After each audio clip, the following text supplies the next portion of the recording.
Bienvenue dans cette nouvelle vidéo. Donc aujourd'hui, nous allons enchaîner avec le raisonnement par contraposé. C'est quoi le raisonnement par contraposé? Vous devez retenir ce que c'est un raisonnement qui permet de démontrer qu'une proposition est vraie en passant par l'événement contraire, comme nous allons le voir dans la définition. Donc on dit, pour démontrer une implication du type si P alors Q, on peut raisonner par contraposé. Cela consiste à démontrer la proposition équivalente si non Q alors non P. En clair, au lieu de prouver directement que P implique Q, on prouve que non Q implique non P. Donc parfois c'est souvent plus simple de faire ce type de démonstration là en passant par l'événement contraire. Et donc en remarque, on dit que le Q noté avec ce petit crochet, c'est la même chose que si vous le notez Q bar, on le lit non Q. De même, le P noté avec ces petits crochets là, on peut aussi le noter avec une barre et ça se lit aussi non P. Donc ne vous étonnez pas de me voir soit utiliser ça ou ça lorsqu'il s'agit de la négation d'une proposition. Alors je pense que j'ai déjà bien planté le décor. On va maintenant passer à un exemple très simple. Donc voyons ce petit exemple. Ici on nous demande de démontrer par contraposé que pour tout entier relatif, si n carré est pair, alors n est pair. Donc si je dis que P c'est n carré pair, d'accord, donc Q c'est n pair. Donc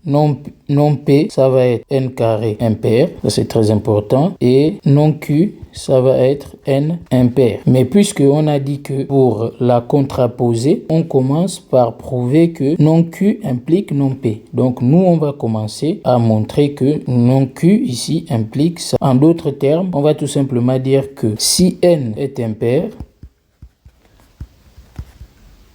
alors n carré l'est aussi.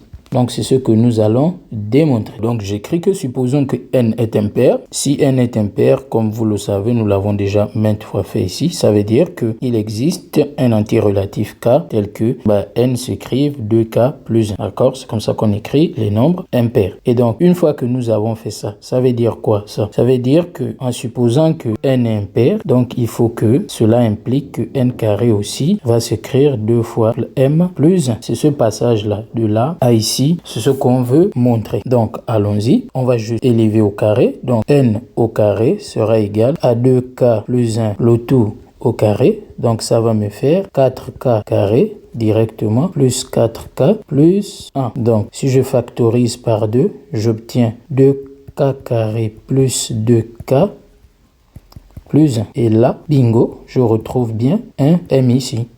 Et donc, avec le 2 qui est devant, j'obtiens directement 2m plus 1. D'accord?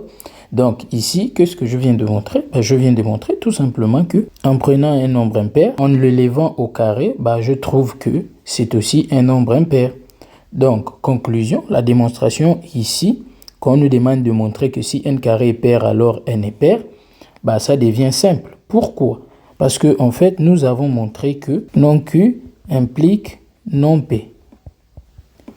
Et donc, ça veut dire que d'après le raisonnement par contraposé, ça veut dire que P implique Q. En conclusion, je dis tout simplement qu'on a montré que si n est impair, alors n carré l'est aussi. Donc, si n carré est pair, alors n l'est aussi. Application, on nous demande dans la première question de démontrer que si A est différent de B, cela implique que f de A est différent de f de B avec f de est égal à 3x moins 4, le tout sur x plus 1. Deuxième question, on nous demande de démontrer que pour tout x, y dans l'intervalle 2 à plus l'infini, si x est différent de y, alors x au carré moins 4x est différent de y carré moins 4y. Donc, on va répondre à chacune des questions. Donc, première question, allons-y. Puisqu'on nous a dit que si A est différent de B, ça implique que f de A est différent de f de B. Alors, nous, ce que nous allons faire par contraposé, on va montrer que si f de A est égal à f de B, cela va impliquer que on va faire l'égalité. Voilà. Donc là, on a maintenant la négation de chaque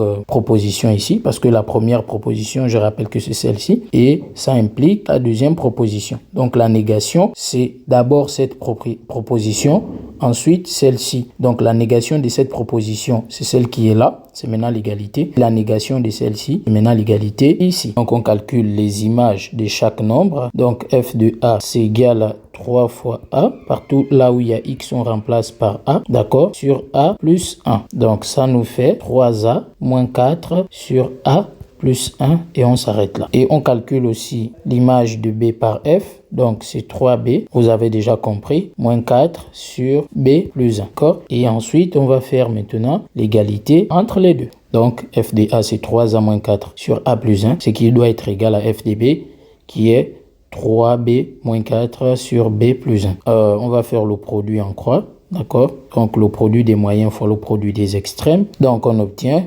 3a moins 4 facteur de b plus 1 qui doit être égal à 3b moins 4 facteur de a plus 1. Et donc ici, ça équivaut à... Donc je développe ce membre-là à gauche ici et puis je vais développer aussi celui qui est à droite. Donc on obtient 3ab plus 3a moins 4b moins 4. Ici aussi, c'est la même chose. C'est 3ab plus 3b moins 4a moins 4. Donc on peut voir ici déjà que nous avons des simplifications. Le moins 4 avec le moins 4 ici vont se simplifier. Le 3ab et le 3ab aussi vont partir. Qu'est-ce qu'il nous reste? Il nous reste juste 3a moins 4b et 3b moins 4a que pour l'instant, on ne peut pas simplifier. Donc, on obtient finalement 3a moins 4b qui est égal à 3b moins 4a. Donc, je peux ramener cette expression de ce côté, celle-ci de l'autre côté. Donc, j'obtiens 3a moins 3b qui vaut 4b moins 4a. Et là, je peux factoriser par 3 ici et par 4 ici. J'obtiens donc 3 facteurs de a moins b qui sera égal à 4 facteurs de b moins a. Et là, vous pouvez constater que le nombre qui est ici, c'est l'opposé de celui qui est ici. Donc, ça veut dire que si je le retranche ici, ça va me faire 0. Donc, j'obtiens 3 facteurs de a moins b moins 4 facteurs de b moins a. Donc, si je distribue le moins, j'obtiens maintenant 3 facteurs de a moins b plus 4 facteurs de a moins b, ça fait 0. Et donc ici, j'obtiens finalement, puisque c'est le même nombre, donc je peux factoriser, voilà le facteur commun là, par a moins b.